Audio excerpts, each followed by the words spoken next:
The morning I realized my entire community believed a lie about me, I was standing at the church door in my best dress, and every conversation in that room stopped the moment I walked in. Every single one.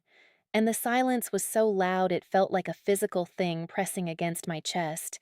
And I remember thinking, this is what it feels like to disappear while everyone is still looking at you. I want to tell you something before I go any further, because this matters. I was not a rebellious woman.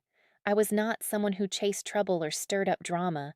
I was raised to keep my head down, do my work, honor my family, and trust that God sees everything even when people don't.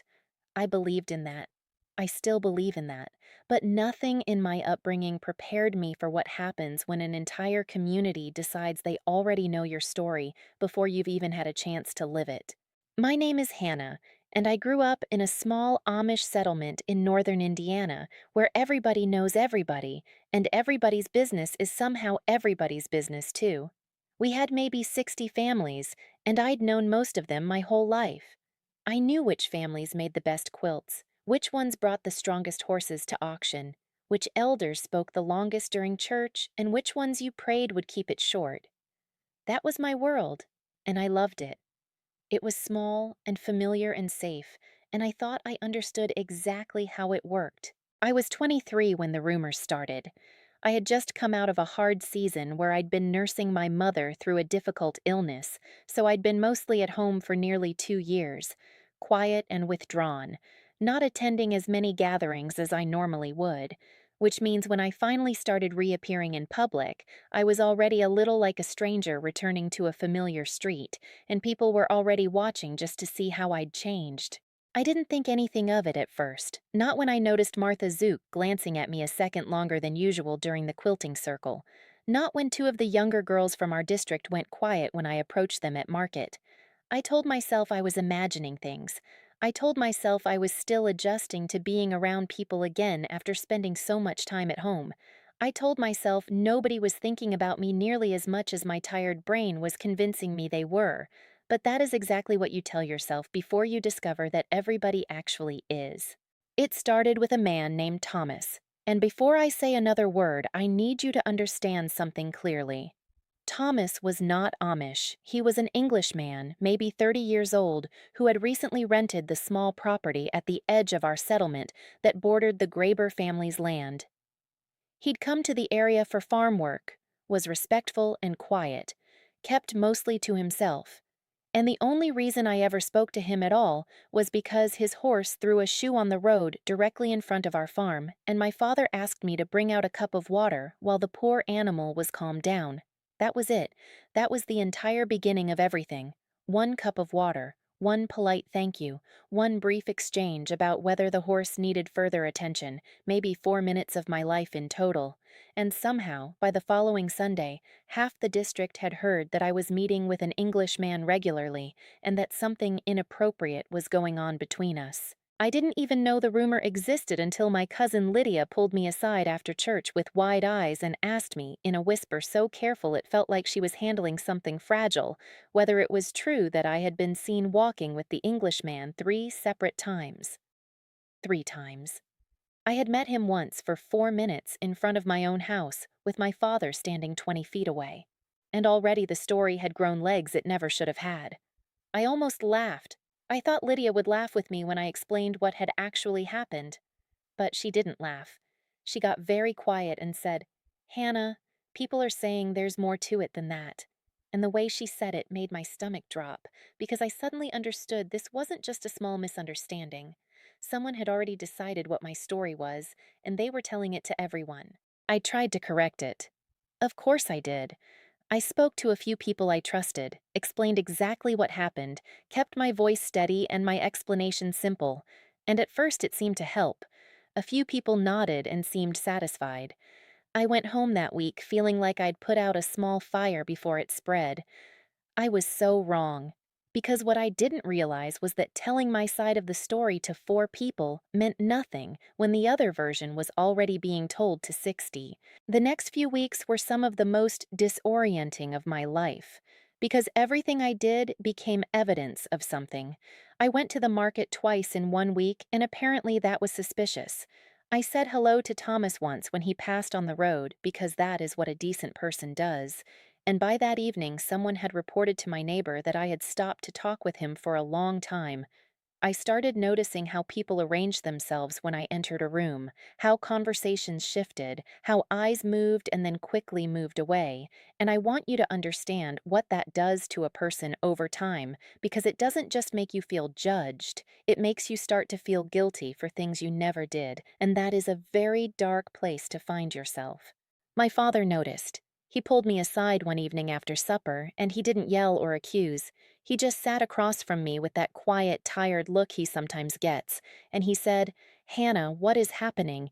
And I told him everything, every piece I knew, and I saw something in his eyes that broke my heart a little, not doubt exactly, but worry, which sometimes looks the same. Then came the midpoint moment, the one that changed everything I thought I understood about where this rumor had come from. It was my Aunt Ruth who told me, and she told me gently but directly, because that's how she is. She said the story hadn't started with a neighbor who'd seen me at the road. It had started with someone inside our own household circle. Someone who had seen me bring the water out that day, hadn't heard the context, hadn't known about the thrown shoe, and had mentioned it to someone else not out of malice but out of casual conversation, the kind of careless gossip that starts without anyone intending harm. And that person had added a detail, and the next person had added another. And by the time it traveled 6 houses down the road, I was having a secret friendship that no decent Amish woman should be having. It hadn't started with cruelty. It had started with one innocent sentence from someone who didn't even realize what they'd set in motion. And somehow that was worse, because I couldn't be angry at a villain. There was no villain. There was just human nature, moving faster than the truth. The weeks that followed were the hardest of my life. I stopped sleeping well. I started dreading Sundays because church meant facing all of them together. All the eyes, all the careful politeness that felt worse than open hostility. I started second-guessing everything. Should I sit in my usual spot, or would that seem like I was trying too hard to appear normal? Should I speak first to the women who'd been avoiding me, or would that seem desperate? Should I stay home and protect myself from more misunderstandings, or would my absence create a whole new round of questions? And then a new rumor surfaced, because of course it did. Someone had apparently seen a lamp burning late in my bedroom window on a night when it was rumored Thomas had been somewhere nearby on the road, and someone had connected those two unrelated facts and created something out of them that made me feel physically ill when I heard it.